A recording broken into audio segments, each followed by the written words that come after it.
I'm the king of the world! James Cameron is one of Hollywood's most celebrated directors. And action! From Titanic to Avatar, Cameron is known for creating blockbusters that push the limits of cinematography and visual effects. Terminator 2: Judgment Day is one of his most acclaimed films, where Cameron was at the top of his powers, and ushering in the era of computer-generated imagery in filmmaking. Come with me if you want to live. This is how they shot it, Terminator 2. In previous episodes in this series, we looked at Titanic and Top Gun. Subscribe and click the bell for notifications to find out what we cover next. I've never seen anything like this. Terminator 2 is one of Cameron's goriest movies, so consider this a graphic content warning. For this video, we'll use Studio Binder's shot list to look at some of the technical choices Cameron made from shot to shot. Following the success of the Terminator, James Cameron knew he would have the resources to bring the franchise to the next level. While the budget for the original Terminator was $6.5 million, T2 came in at about $100 million, becoming the most expensive film of its time. The scope of the shoot and Cameron's ambitions escalated proportionally. Cameron has stressed the importance of grounding huge stories. The more fantastic the subject, the more realistic the situation needs to be. And he brought this attention to realistic detail to the fantastic world of Terminator 2. Lighten up. Very nice. It's just a movie.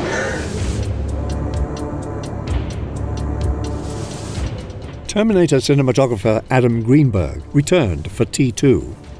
Faced with less prep time than the original, Greenberg had to find new ways to film the movie's massive locations. Greenberg shot nearly the entirety of T2 on the Arriflex 35 BL4 camera at an f4.5 or 5.6 aperture on the lenses.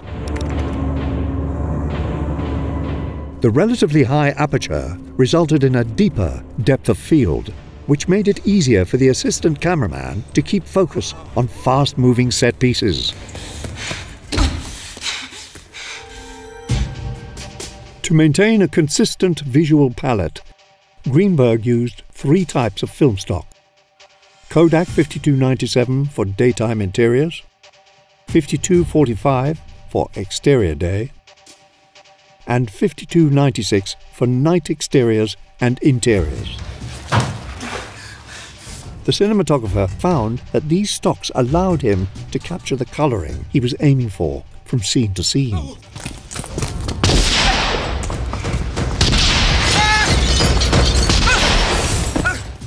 Greenberg stated that he wanted to use a cold blue look to emulate the emotionlessness of the Terminators, while also contrasting it with a warmer orange color. As he explains, in the first movie, I used a metallic blue light on him, and I tried to maintain that same style of cinematography in this film. I always lit the Terminator with a cold light to make him less human. Get out! He used blue and cyan gels on the lights and implemented top lights to exaggerate shadows on Arnold Schwarzenegger's face, creating a hard, muscular look. What the hell are you doing? He'll live. As the film progresses, the lighting motif reverses, evolving from cold and blue to warm and orange, making the Terminator seem less robotic and more human as the film progresses. This color palette culminates in the final location of the film, an old decommissioned steel mill in Fontana, California, which Cameron had reconstructed to appear operational. The crew placed maxi and mini brute lights, which totaled 300 or 400 bulbs at the bottom of a prop vat.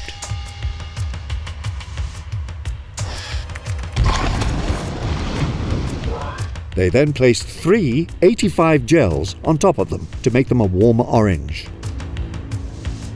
The vat was filled with water, oil and powder to create the illusion of molten steel.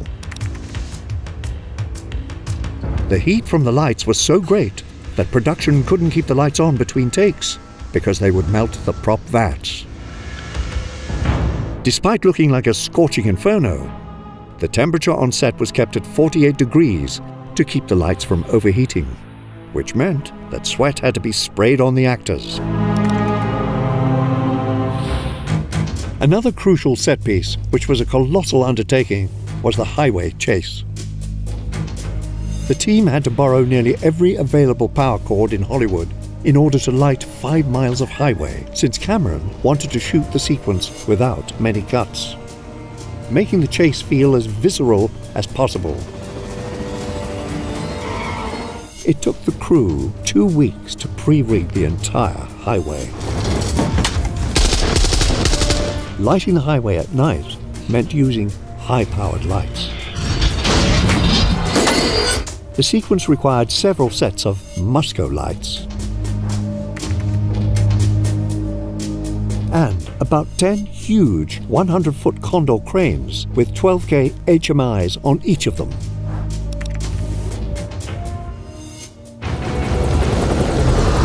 The underpass shot was done for real. A military pilot was hired to fly the aircraft, which only had 5 feet of clearance above and below when it went under the bridge. See this helicopter going under a freeway overpass? Yeah. That's a helicopter going under a freeway overpass. The camera crew said, we won't shoot that. So I said, okay, fine, I'll shoot it myself. And it was just me and the insert car driver following the helicopter through there. When the helicopter closely trailed the truck, Cameron had the aircraft hung from a crane.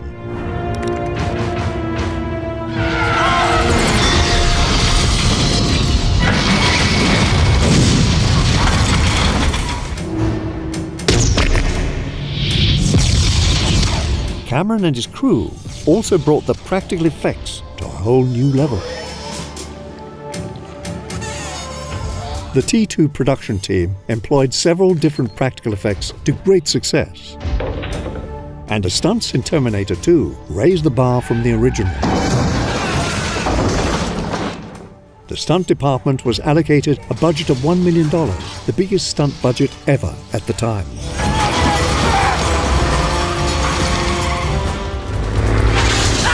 For one jaw-dropping stunt, Arnold Schwarzenegger's stand-in, Peter Kent, jumped a motorcycle 60 feet from a 15-foot drop. The jump was too large to do without support, so a rig was built to lower Kent and the bike to the ground. The Harley-Davidson bike was too heavy, so the team created a lightweight replica, which Kent rode while wearing a latex replica of Schwarzenegger's face.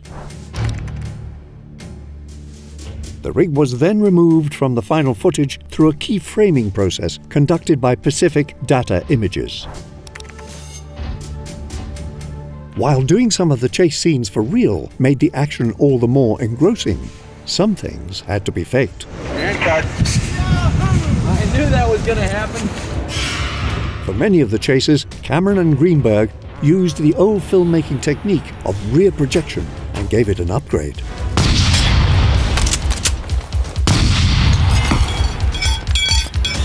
Traditionally, rear projection refers to projecting an image on a screen behind a car or other moving object to simulate movement. But Greenberg took a more radical approach. In order to more realistically depict the sensation of driving, a special rig was created. It hung above the process stage and the car, which had moving lights on a circular track that could go backwards or forwards. The moving lights created the illusion that the car was moving, reflecting off the car and the faces of the actors. As we mentioned, body doubles were also used throughout T2. But in many scenes, Cameron took it a step further by using twins, making the T-1000's shape-shifting ability seem as real as possible. This unlucky security guard was played by Dan and Don Stanton. And Linda Hamilton's twin sister plays the T-1000 when he's imitating Sarah Connor. Get out of the way, John!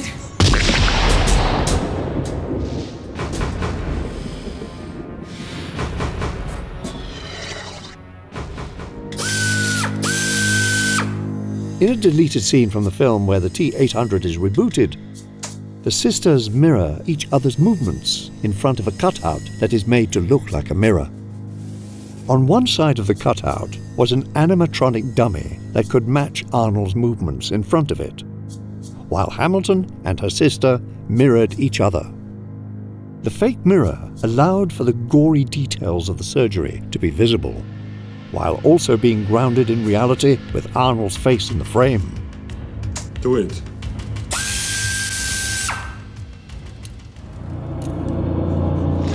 Animatronics would also play an important role in creating the T-800's cybernetic arm. As well as the bullet hole that goes through the T-1000's head,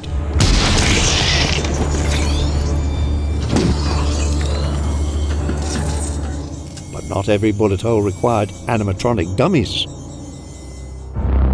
Costumes and makeup were utilized to transform the two Terminators from man to machine. No camera can take all these good looks, so what they do in every movie basically is they put appliances on and terrible makeup on to kind of tone my looks down a little bit. To create the liquid metal bullet hole effect for the T-1000, a costume was designed to electronically pop open the holes, which were made of silver fabric. Many of the film's largest effects were in fact its smallest props. Miniatures played a key part in the future war scene. In this shot, the actors and set in the foreground were combined with a rear projection of miniature hunter-killer machines in the background.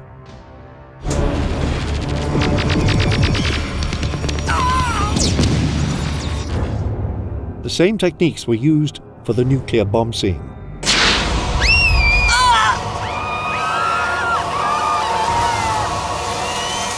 To heighten the terror, Cameron wanted it to feel as real as possible. So, he and the effects artists studied documentary footage of nuclear blasts. The team at 4 Ward Productions created a miniature fiber mushroom cloud that could be adjusted, allowing them exact control over the cloud's shape. For insert shots, air cannons blew down miniature trees, vehicles and buildings.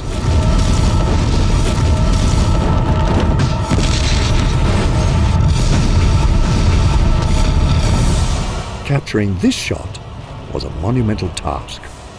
First, they took a reference photo of Los Angeles, which artists used to create a painting of the city in ruins after the explosion. Then, starting with the photo, a wipe is used to transition to the painting as the blast occurs. To create the shattered buildings, the team analyzed footage of matzo crackers being smashed. They then recreated that movement digitally as debris dispersing from the buildings. To add depth, a previously shot element of a miniature house was added and blasted with an air cannon. All of these elements were then combined as an in-camera effect, done in one continuous take.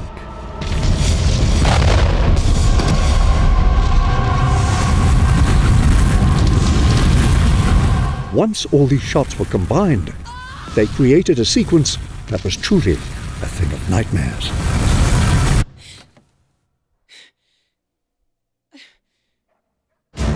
Miniatures were also used in pre-production. Cameron was able to use a micro camera within miniature sets to pre-block scenes while the actual sets were being built.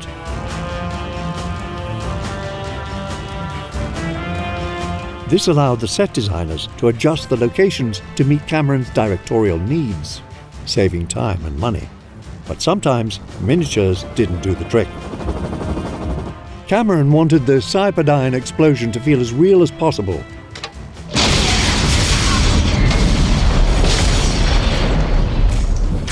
so the T2 crew actually blew up the building on location in Fremont, California. 11 cameras were placed around the building with remotes. Insert cameras were put in cars at more dangerous positions. This extensive coverage allowed the shot to be done in a single take, while keeping the cast and crew safe.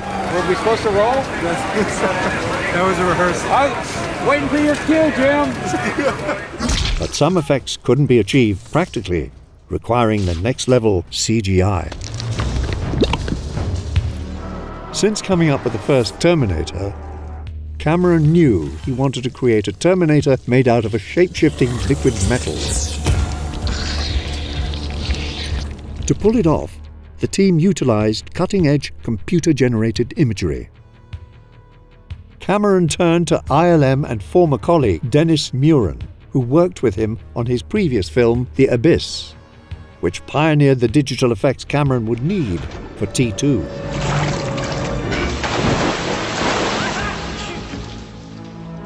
And so there was some proof of concept that some kind of liquid character could actually be done. That ultimately became the T-1000. Terminator 2 was the first film to composite real-life footage of an actor onto computer-generated graphics. The special effects team at ILM had Robert Patrick's facial expressions scanned into computers using state-of-the-art laser scanners. He was then painted with a 4x4-inch grid all over his body to get accurate reference points for his movement. His movements were then melded with the computer imagery. Because many of the CGI effects took so long to composite, Cameron had to shoot the background for many of the shots while imagining what it would look like in post. Computer-generated effects were then overlaid on the footage.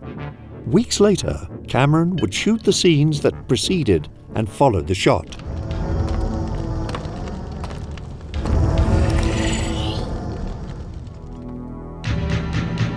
To pull off this shot, the scene was filmed twice, once with the bars in place and once without them, so that Patrick could walk through. A computer model of Patrick's footage was then combined with a special program called Make Sticky to create the sticking effect wherever it intersected with the bars. The image was then further polished with digital hand painting. The T-1000 represents the unique blend of special effects that also make up the film as a whole. From makeup and animatronics to costumes and innovative computer imagery, Terminator 2 pushed the envelope of blockbuster filmmaking. I got it. Thank you. The film captured massive spectacles that felt visceral. Director James Cameron's vision and the success of Terminator 2 would lead to effects seen in films like Jurassic Park and the Lord of the Rings trilogy. It's no wonder why the film is seen as a pivotal moment in Hollywood to this day. What other movies do you want us to cover? Let us know in the comments. In filmmaking, it is important to seek out and terminate any planning mistakes. You're terminated. On your next project, make sure to use StudioBinder software, which can help with everything from shot listing to scheduling. Click the link in the description to get started. For more videos on everything filmmaking, don't forget to subscribe to our channel and click the bell to receive notifications when we produce more content, because I'll be back. I'll be back. I'll be back. Ha! You did not gonna say that, did you? That's what you always say.